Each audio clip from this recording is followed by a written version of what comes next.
Talaga nga namang antibay din po, mga minamahal, ng muka ng kaisa-isang appointed son of God and the owner of the universe na si Pastor Fugitive Kibuloy. Antibay ng mukha eh. So ngayon mga minamahal, kahit nandoon na po siya sa sa Pasig RTC, abay grabe pa din po yung kakapalan ng kanyang mukha. So ngayon meron siyang mensahe sa kanyang mga supporters. O pakinggan natin ang kanyang mensahe mga minamahal. Tibay o, panoodin ninyo. Kuya, maghaharang please. Sir, message po sa mga followers niya, sir. Any message, sir, to the followers po? Tatag lang. Okay, sir. Thank you, sir. Narinig nyo, tatag lang daw. Maging matatag daw yung kulto ni Kibuloy. Yan po yung mensahe ni Kib sa kanyang mga supporters na hindi pa rin naniniwala. And up to this moment, mga minamahal, meron pa din po talagang namamalimos, nagbebenta ng mga kakanin na KOJC na miyembro niya. Hindi natin alam kung para yun sa pangpiyansa niya or something else, blah blah blah. Pero mantakin mo Kibuloy, hindi ka na naawa, nasa loob ka na ng kulungan, pinapaglimos mo pa din yung mga supporters mo na dapat sana iwasan mo na sila, sabihan mo na magpakalayo-layo muna kayo sa akin para hindi kayo madamay, pero kung ginagawa mo, pinapaglimos mo pa din. Ha? Yan po yung aking nabalitaan mga minamahal. So ngayon, nasaan na ba si Kibuloy?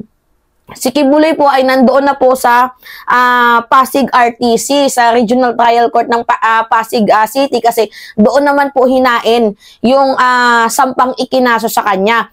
At mga minamahal, guess what?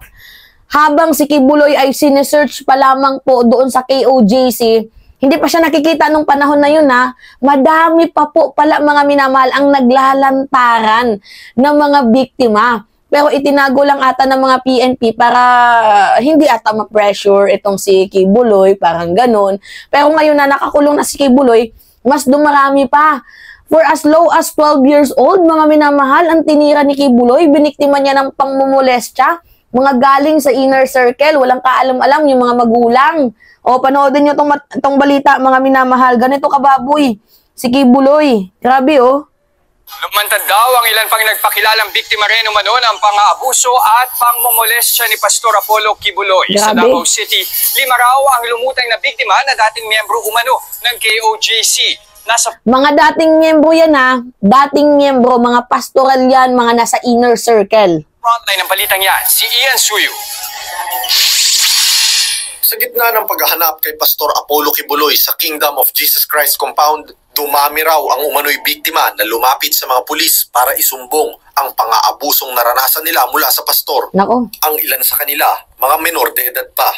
May mga lumapit po sa PNP na nagsabi po na sila ay nabiktima rin po ni Pastor Kibuloy. We are now in the process of coordinating with the SWDs because accordingly, some of the parents of those abused children were the ones who approached our police officer.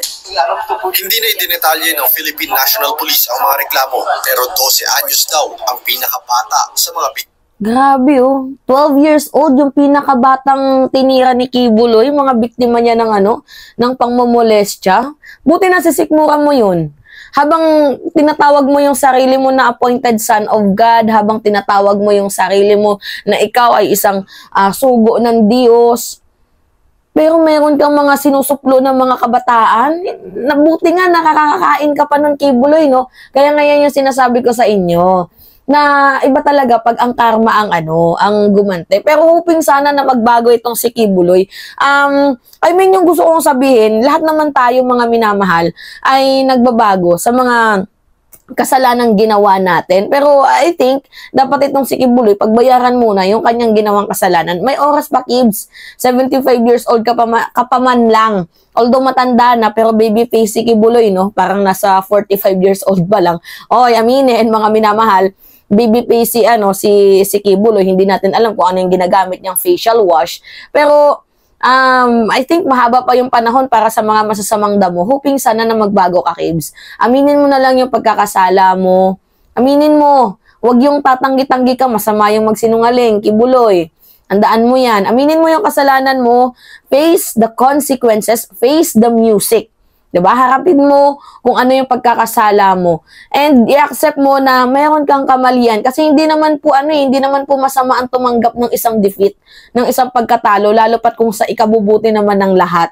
Diba? Mga minamahal. Continue. Ayon kay PNP Chief Police General Romel Marbil, galing sa tinatawag na inner circle pastorals ang ilan sa kanila. Grabe, no? Na kadalasan ay babaeng minor de edad.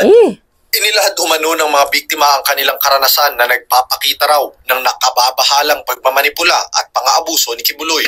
Dagdag pa ni Marbil, simula pa lang ito ng pangangalap nila ng mga ebidensya para masigurong matibay ang mga kaso laban sa pastor. Ayon naman kay Davao City Police Chief Colonel Hansel Marantan, may 5 ring biktima umano ng pangmomolestya ni Kibuloy na lumantad sa Davao City. Nako. Dati raw silang miyembro ng KOJC.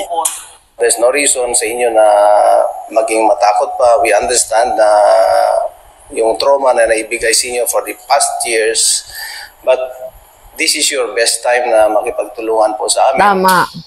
Vine-verify pa raw ng abogado ni Kibuloy ang pahayag na yan ni Marantan. Ipinagdarasal daw muna niya na maging maayos ang paghawak ng PNP sa investigasyon ng mga umano'y bagong kaso. Tama.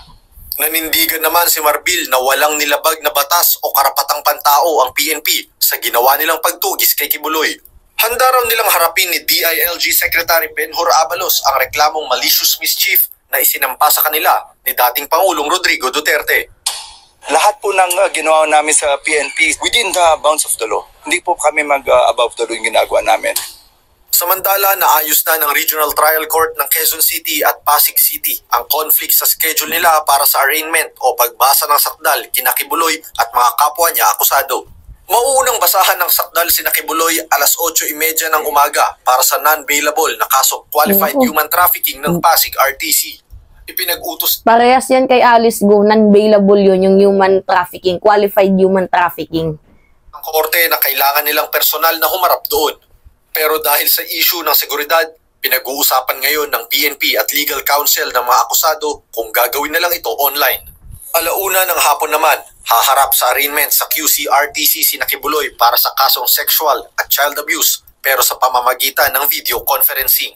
Bukod sa korte, inaayos na rin ng Senado ang pagharap ni Kibuloy sa kanilang hearing. Susulat na ako sa nauukol na korte para masigurong andito rin siya. Tama. Bilang pagsunod din sa standing warrant ng Senado para sa kanya.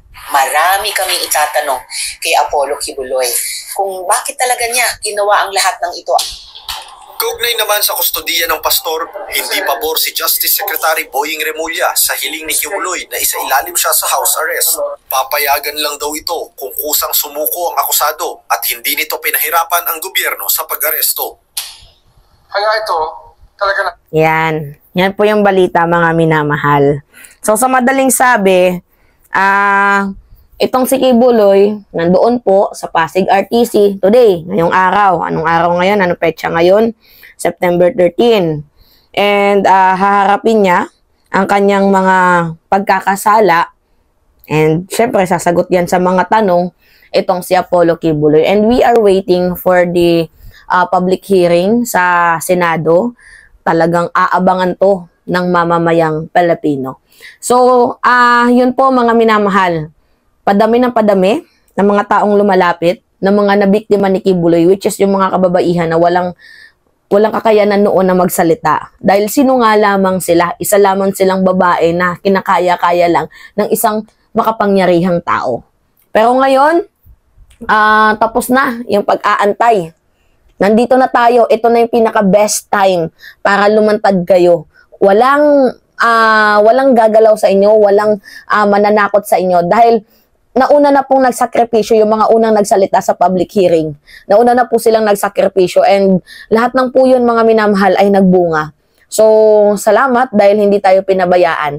Anyway, yun lamang po. It's me again, si Mima Alicia nyo at nagbabalik ulit para sa ating panibagong video.